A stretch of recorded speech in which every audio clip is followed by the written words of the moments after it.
取消強積金對沖嘅機遇。由2025年5月1號開始，香港嘅強積金對沖機制將會正式取消，無論係經營企業嘅老闆定係受僱嘅員工，都會帶來深遠嘅影響。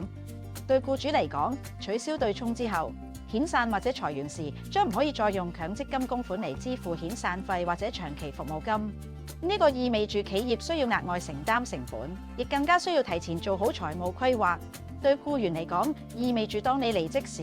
屬於你嘅供款將唔會再因為對沖機制而被扣減。所以喺離職時要確保公司根據新法例支付應有嘅補償金。特別要留意嘅係，為咗減輕僱主喺取消對沖後嘅財務壓力，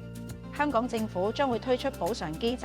但相關細節暫時未完全公佈，需要持續關注。不過，從長遠睇，政府推出嘅補償計劃，頭9年將會提供較高比例嘅補償，之後就會逐年遞減。所以，盡早了解點樣善用商業理財產品，唔單止可以平衡呢個政策帶嚟嘅長遠影響，仲有機會提升企業吸引同留住人才嘅能力，反而變成一個新嘅機遇。